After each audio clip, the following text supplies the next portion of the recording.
ఆ నియోజకవర్గంపై పూర్తి స్థాయి అవగాహన కలిగిన నాయకుడైన సమస్య ఏమిటన్నది తెలుసుకోవడమే కాదు, దానికి పరిష్కారం వెతకడంలోనూ దిట్టగా ఆయనకి పేరుంది.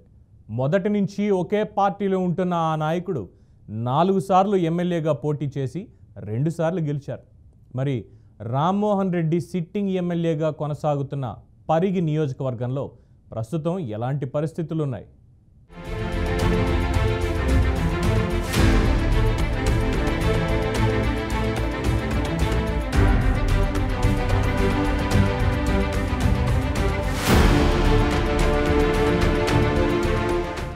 ఉమ్మడి రంగారెడ్డి జిల్లా పరిగి నియోజకవర్గానికి ఇప్పటి వరకు మొత్తం 16 సార్లు ఎన్నికలు జరగక 8 సార్లు కాంగ్రెస్ పార్టీ విజయం సాధించగా 5 సార్లు టీడీపీ, 2 సార్లు స్వతంత్రుడు, ఒకసారి బీఆర్ఎస్ జెండా ఎగిరాయి. 1952లో జరిగి మొదటి ఎన్నికల్లో కాంగ్రెస్ అభ్యర్థి షహనాజ్ బేగం ఏకగ్రీవంగా ఎన్నికయ్యారు.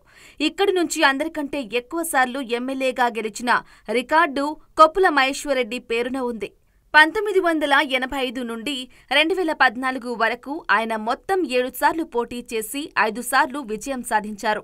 5 సార్లు కూడా టీడీపీ అభ్యర్థిగానే శాసనసభలో అడుగుపెట్టారు. 1989లో ఒకసారి టీడీపీ అభ్యర్థిగా పోటీ చేసి ఓడిపోయిన హరీష్ రెడ్డి చివరిసారిగా 2014లో బీఆర్ఎస్ పార్టీ అభ్యర్థిగా తన అదృష్టాన్ని పరీక్షించుకున్నారు. కానీ ఓటర్లు ఆయనకు చేదు అనుభవమే మిగిల్చారు. ఇక మహేశ్వరరెడ్డి తరువాత ఆయన కొడుకు మహేష్ రెడ్డి 2018లో బీఆర్ఎస్ పార్టీ అభ్యర్థిగా పోటీ చేసి గెలవడం ద్వారా శాసనసభలో అడుగుపెట్టారు. అయితే 2023 ఎన్నికల్లో మరోసారి పోటీ చేసి ఓటమి పాలయ్యారు. అంటే 4 దశాబ్దాలుగా కొప్పుల మహేశ్వరరెడ్డి కుటుంబం పరిగి నియోజకవర్గంలో రాజకీయంగా చురుకైన పాత్ర పోషిస్తోంది. కానీ మహేష్ రెడ్డిని 2023 ఎన్నికల్లో ఓడించడం ద్వారా శాసనసభలో అడుగుపెట్టిన రామ్మోహన్ రెడ్డి ప్రస్తుతం పరిగి సిట్టింగ్ ఎమ్మెల్యేగా కొనసాగుతున్నారు.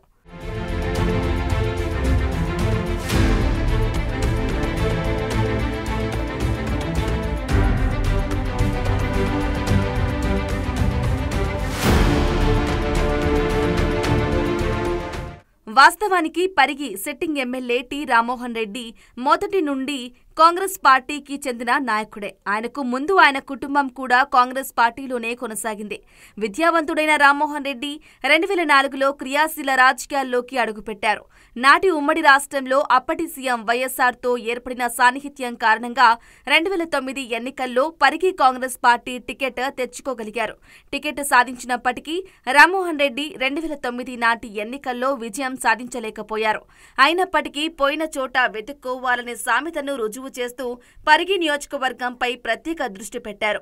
ఫలితంగా 2014 ఎన్నికల్లో కాంగ్రెస్ పార్టీ అధికారం కోల్పోయినప్పటికీ పరిగి నుంచి రామ్మోహన్ రెడ్డి ఎమ్మెల్యేగా విజయం సాధించారు. ఎమ్మెల్యేగా లేనప్పటికీ ఉమ్మడి రాష్ట్రంలో కాంగ్రెస్ ప్రభుత్వం అధికారంలో ఉండడం, వైఎస్ఆర్తో సాన్నిహిత్యం కారణంగా కొన్ని అభివృద్ధి పనులు జరిగేలా చూసిన రామ్మోహన్ రెడ్డి బీఆర్ఎస్ హయాంలో సిట్టింగ్ ఎమ్మెల్యేగా ఉన్నప్పటికీ సొంత పార్టీ అధికారంలో లేని కారణంగా నియోజకవర్గానికి ఆశించిన స్థాయిలో నిధులు తేలేకపోయారు. ఫలితంగా 2008లో జరిగిన ముందస్తు ఎన్నికల్లో మరోసారి పరిగి స్థానం కాంగ్రెస్ నుంచి చేజారిపోయింది. అయితే వ్యూహాలు చేయటంలో దిట్ట అయిన రామ్మోహన్ రెడ్డి చక్కటి కార్యాచరణలో 2023 నాటి ఎన్నికల్లో ఓడిన చోటే మరోసారి గెలిచి చూపించారు. ఈ పరిగి కాన్స్టిట్యూన్సీ గురించి మాట్లాడితే ఇక్కడ ఉన్న ఎమ్మెల్యే గారు, రెండోసారి ఎమ్మెల్యే నాయకులు రామ్మోహన్ రెడ్డి గారు నేవీ రాడర్ అంటే ఒక గొప్ప ప్రాజెక్టును మన ఈ రాగంచెల్లకు తీసుకురావడం చాలా గొప్ప విషయం. అదేవిధంగా అప్పుడు గతంలో ఆయన ఎమ్మెల్యేగా ఉన్నప్పుడు కూడా, ఎమ్మెల్యే లేనప్పుడు కూడా ఈ యొక్క పరిగి నుంచి రైల్వే లైన్ కోసం ఆయన ఎన్నో కష్టాలు పడ్డాడు. అది ఈరోజు రూపం దాల్చడం కూడా మాకు సంతోషదాయకం. అదేవిధంగా ఊళ్ళలో పోయడానికి కూడా రోడ్లు మంచి లేకుంటున్నాయి. 10 ఏళ్ళ టీఆర్ఎస్ పాలనలో రోడ్లలో నుంచే అవస్థలు పడి ధర్నాలు చేయడం జరిగింది. ఇప్పుడున్న ప్రభుత్వం అవన్నిటిని సరి చేసుకుంటూ చిన్న చిన్న మారుమూలల్లో కూడా ఈరోజు రోడ్లు వేయడం మేము చూస్తూ ఉన్నాం. కాంగ్రెస్ ప్రభుత్వం వచ్చిన తర్వాత అందరూ చాలా సుఖ సంతోషాలతో ఉన్నారు. ఉమ్మడి రంగారెడ్డి జిల్లా అంటేనే కరువు ప్రాంతంగా చెబుతారు. అందులోనూ పరిగి నియోజకవర్గం పరిస్థితి మరింత దయనీయంగా ఉంటుంది. ఇక్కడ సారవంతమైన భూములు ఉన్నప్పటికీ సాగుకు అనువైన నీటి సదుపాయం లేకపోవడంతో వ్యవసాయం ఎక్కువగా వర్షాధారంగానే కొనసాగుతోంది. పాలెమూరు రంగారెడ్డి ప్రాజెక్టు ద్వారా ఈ ప్రాంతానికి సాగునీరు అందిస్తే వేలాది ఎకరాల బీడు భూములు సస్యశ్యామలంగా మారుతాయి. ఈ డిమాండ్ కూడా చాలా కాలంగా స్థానికులు వినిపిస్తున్నారు. కృష్ణా జలాలను తరలించాలనే ప్రతిపాదన కూడా ఉంది. అయితే ఈ ప్రాజెక్టు ద్వారా జూరాల నుంచి నీటిని తరలిస్తే అనువుగా ఉంటుందనేది సిట్టింగ్ ఎమ్మెల్యే రామ్మోహన్ రెడ్డి అభిప్రాయం. కృష్ణా జలాలపై మాత్రమే ఆధారపడ్డ ఈ జిల్లాలోని పరిగి నియోజకవర్గంలో చెరువులు కూడా అధికంగానే ఉన్నాయి. కానీ సరిపడినంత వర్షపాతం నమోదు కాని కారణంగా చెరువులు నిండడం లేదు. పాలెమూరు రంగారెడ్డి పథకం ద్వారా కాలువలు నిర్మించి నియోజకవర్గంలోని చెరువులు నింపాలనేది ప్రతిపాదన. వాస్తవానికి నాటి ఉమ్మడి రాష్ట్రంలో వైఎస్ఆర్ సీఎంగా ఉన్నప్పుడు చేపట్టిన ప్రతిష్టాత్మక ప్రాణహిత చెవెళ్ల పథకంలో ముందుగా పరిగి నియోజకవర్గం భాగం కాదు. అయితే ఈ ప్రాంతానికి నాటి సీఎం వచ్చినప్పుడు ఆయన దృష్టికి తీసుకెళ్లిన పరిగి నియోజకవర్గ కాంగ్రెస్ నాయకుడిగా రామ్మోహన్ రెడ్డి ఆ ప్రాజెక్టును పరిగి వరకు కొనసాగించాలని కోరారు. రామ్మోహన్ రెడ్డి కోరిక మేరకు నాటి సీఎం నిర్ణయం కూడా తీసుకున్నారు. ఆ మేరకు డిజైన్లు రూపొందించారు. నిర్మాణ పనులు మొదలు కూడా పెట్టారు. అయితే ఇంతలో రాష్ట్ర విభజన జరిగింది. కొత్త ప్రభుత్వం ఏర్పాటైంది. ప్రాధాన్యాలు కూడా మారిపోయాయి.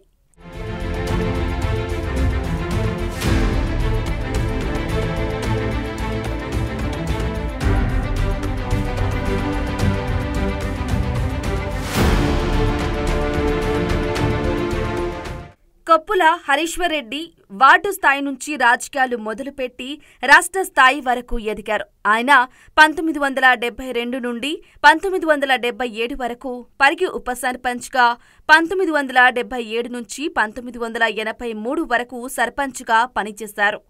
ఆ తరువాత 1983లో స్వతంత్ర అభ్యర్థిగా పరిగి నియోజకవర్గం నుండి పోటీ చేసి కాంగ్రెస్ పార్టీ అభ్యర్థి అహ్మద్ షరీఫ్ చేతిలో కేవలం 56 ఓట్ల స్వల్ప తేడాతో ఓటమి పాలయ్యారు. అదేడాది తెలుగుదేశం పార్టీలో చేరి 1985లో జరిగిన ఎన్నికల్లో ఆ పార్టీ అభ్యర్థిగా పరిగి నియోజకవర్గం నుండి పోటీ చేసి కాంగ్రెస్ పార్టీ అభ్యర్థి అహ్మద్ షరీఫ్పై 32,512 ఓట్ల మెజార్టీతో గెలిచి తొలిసారి ఎమ్మెల్యేగా అసెంబ్లీలో అడుగుపెట్టారు. ఇక 1986 నుంచి 1988 వరకు ఆగ్రో ఇండస్ట్రీస్ కార్పొరేషన్ చైర్మన్గా, ఆ తర్వాత తిరుమల తిరుపతి దేవస్థానం బోర్డు సభ్యునిగా పనిచేశారు. కొప్పుల హరీశ్వర్ రెడ్డి 1994, 1999, 2004, 2009లో పరిగి నియోజకవర్గం నుండి పోటీ చేసి వరుసగా ఎమ్మెల్యేగా ఎన్నికయ్యాడు. 1997 నుంచి 2003 మధ్యకాలంలో రాష్ట్ర ఆర్థిక సంస్థ అధ్యక్షుడిగా కొంతకాలం, ఆ తరువాత ఉమ్మడి ఆంధ్రప్రదేశ్ శాసనసభ డిప్యూటీ స్పీకర్గా మరికొంతకాలం పనిచేశారు. తెలంగాణ ఉద్యమం సమయంలో తెలుగుదేశం పార్టీని వీడి తెలంగాణ రాష్ట్ర సమితిలో చేరి ఆ పార్టీ పొలిట్ బ్యూరో సభ్యునిగా నియమితుడయ్యాడు. 2014లో జరిగిన తెలంగాణ అసెంబ్లీ ఎన్నికల్లో పోటీ చేసి తన సమీప ప్రత్యర్థి కాంగ్రెస్ పార్టీ అభ్యర్థి టి రామ్మోహన్ రెడ్డి చేతిలో 5,163 ఓట్ల తేడాతో ఓటమి పాలయ్యారు.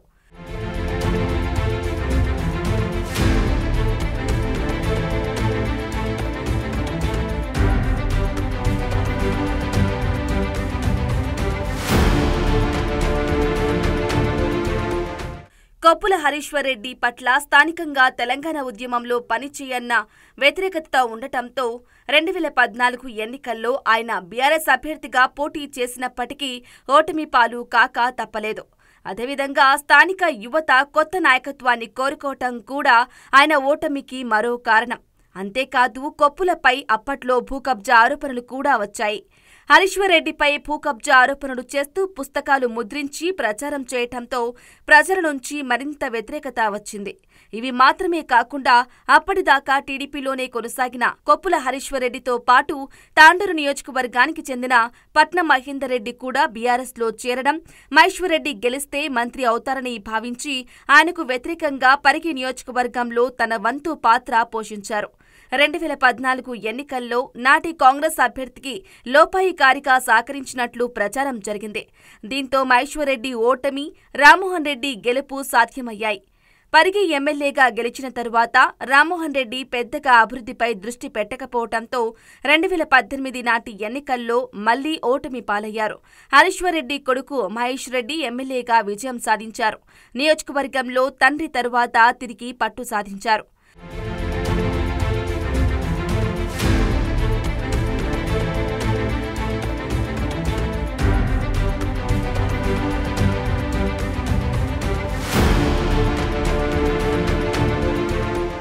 తండ్రి వారసత్వంతో రాజకీయాల్లోకి వచ్చి కొత్తగా ఎమ్మెల్యే అయిన మహేష్ రెడ్డి నియోజకవర్గంలో కనీస మౌలిక సదుపాయాల కోసం కృషి చేశారు. సీసీ రోడ్లు, డ్రైనేజీ కాలువల నిర్మాణం, బీటీ రోడ్లు. అయితే యువతకు ఉపాధి కల్పించే విధంగా ఎలాంటి పరిశ్రమలు తీసుకురాలేకపోయారు. 1,150 కోట్ల రూపాయలతో నిర్మించ తలపెట్టిన పరిగి కాలువ పనులను రీడిజైనింగ్ పేరిట మార్చి గజ్వేల్ ప్రాంతానికి తరలించడం స్థానికంగా బీఆర్ఎస్ పట్ల వ్యతిరేకత పెంచింది. ఎప్పుడూ నీటి సమస్యపై మాట్లాడే బీఆర్ఎస్ నాయకత్వం పాలమూరు రంగారెడ్డి ఎత్తిపోతలపై ఆశలు పెట్టి కార్యరూపం దాల్చేలా చేయలేకపోయింది. దీనికి తోడు బీఆర్ఎస్ ప్రభుత్వం రైతులకిచ్చిన హామీలు నెరవేర్చని కారణంగా 25 మంది ఆత్మహత్య చేసుకున్నట్లు కాంగ్రెస్ పార్టీ విస్తృతంగా ప్రచారం చేయటం కూడా ఆ పార్టీ అభ్యర్థిపై ప్రజల్లో వ్యతిరేకత పెంచింది. ఫలితంగా 2023 ఎన్నికల్లో తిరిగి మాజీ ఎమ్మెల్యే రామ్మోహన్ రెడ్డి మరోసారి ఎమ్మెల్యేగా విజయం సాధించారు. కాంగ్రెస్ పార్టీ ఎన్నికల ముందు ప్రకటించిన 6 గ్యారంటీ పథకాలు రామ్మోహన్ రెడ్డి విజయానికి మరో కారణమయ్యాయి. ఇక ఎమ్మెల్యే అయిన పరిగికి రైల్వే లైను కల నిజం చేశారన్న అభిప్రాయం ప్రజల్లో ఉంది. అదేవిధంగా నావీ రాడర్ స్టేషన్ ఏర్పాటుకు అడుగులు పడటం కూడా ఆయన కృషి ఫలితమని స్థానికులు చెబుతున్నారు. వ్యవసాయం ప్రగతి సాధించాలంటే పాలమూరు రంగారెడ్డి ఎత్తిపోతల పథకం సాకారం చేయాల్సిందేనన్న అభిప్రాయం ఉంది. ఆ దిశగా ఎమ్మెల్యే చేస్తున్న ప్రయత్నాలు ఏ మేరకు ఫలిస్తాయో చూడాలి. వికారాబాద్ జిల్లాను అర్బన్ డెవలప్మెంట్ అథారిటీ పరిధిలోకి తీసుకొస్తూ నిర్ణయం తీసుకోవటం కూడా తన విజయంగా పరిగి ఎమ్మెల్యే చెబుతున్నారు. ఇక అన్నిటికీ మించి ఆయనకు మంత్రి కావాలన్న కోరిక కూడా ఉంది. ఆశావహులు ఎక్కువైన ఈ తరుణంలో ఆ పదవి ఆయన్ను ఎంత మేర వరిస్తుందనేది కష్టమే. ఆడవిళ్ళు పోతే 500, 600 కూలీలు తెచ్చుకుంటుండ్రు. మేము రోజు 200, 300 తెచ్చుకునే లేని పరిస్థితి ఉంది. కాబట్టి ఆయన పథకాలు ఎన్నో పెట్టిండు, మాయమాటలు చెప్పిండు, మస్తు పథకాలు పెట్టిండు. ఏ పథకాలు అమలు కాలేవు. మరి అదేవిధంగా మా ఆటో పరిస్థితి మరీ ఘోరంగా తయారైంది.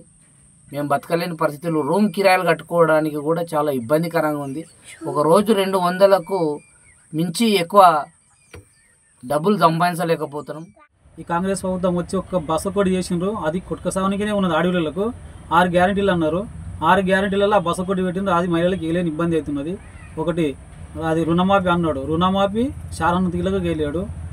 మహిళలకు తులం బంగారం ఇస్తా అంటారు అన్నాడు. అదే ₹1,00,000 ఇస్తున్నాడు. కేసీఆర్ ఇచ్చిన ₹1,00,000 ఇస్తున్నాడు సీఎం గారు. ఒక ఎమ్మెల్యే ఇప్పుడు కాంగ్రెస్ ప్రభుత్వం వచ్చిన నుంచి రామ్మోహన్ రెడ్డి సార్ అది చేసిన, నేను ఇది చేసిన అంటున్నాడు. ఆ మహేష్ రెడ్డి ఉన్న దినాలు, సార్ ఉన్న దినాలు ఏమో అయినా ఇంత కాంగ్రెస్ ప్రభుత్వం ఉన్నప్పుడు ఇంతనా మాకు ప్రతి ఒక్కరికి, ప్రతి ఒక్క ఇంటికి ఏదో ఒక సమస్యలా ప్రతి ఒక్క ఇంటికి ఇంత అందింది మాకు.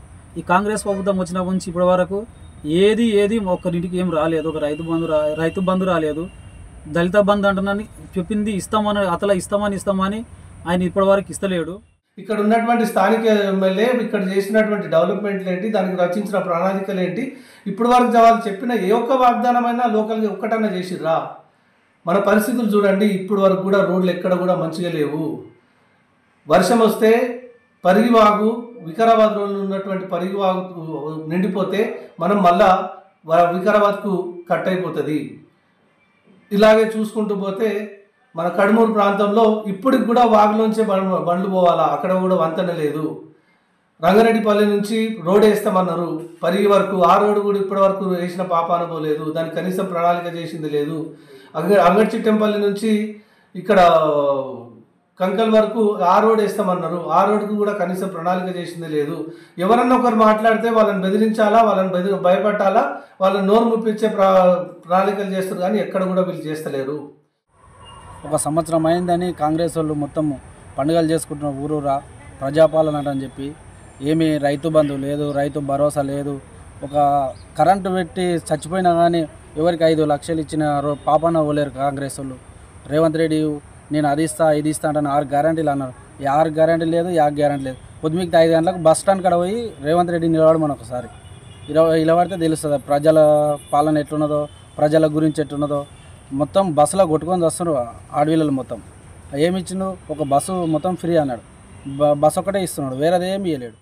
రామ్మోహన్ రెడ్డికి కలిసొచ్చిన అంశాలు: బీఆర్ఎస్ ప్రభుత్వం పట్ల ప్రజల్లో వ్యతిరేకత, ప్రాజెక్టు రీడిజైన్ పేరిట పరిగి కాలువ పనులకు బ్రేక్ పడటం, ఉపాధి అవకాశాలు కల్పించే ప్రాజెక్టులు బీఆర్ఎస్ తేకపోవటం, రైతు ఆత్మహత్యలపై కాంగ్రెస్ చేసిన విస్తృత ప్రచారం, కాంగ్రెస్ పార్టీ ప్రకటించిన 6 గ్యారంటీ పథకాలు, రేవంత్ రెడ్డి సీఎం అవుతారనే ప్రచారం పనిచేయడం, ఎమ్మెల్యేకు ప్రతికూల అంశాలు, సాగునీటి ప్రాజెక్టులపై ఇప్పటికీ స్పష్టత రాకపోవడం, నేవీ రాడర్ స్టేషన్ పట్ల ప్రజల్లో నెలకొన్న భయాలు, మాజీ ఎమ్మెల్యేకు కలిసొచ్చిన అంశాలు, ప్రభుత్వాన్ని రద్దు చేసుకుని ముందస్తు ఎన్నికలకు వెళ్లడం, కొత్తగా ప్రకటించిన రైతు బంధు ఎన్నికల్లో బాగా పనిచేయడం, నాటి సిట్టింగ్ ఎమ్మెల్యే పనులు చేయలేదన్న కోపం, ఎన్నికలకు కాంగ్రెస్ పార్టీ పూర్తి స్థాయిలో సన్నద్ధం కాకపోవడం, మాజీ ఎమ్మెల్యేకు ప్రతికూల అంశాలు, బీఆర్ఎస్ ప్రభుత్వం పట్ల ప్రజల్లో వ్యతిరేకత,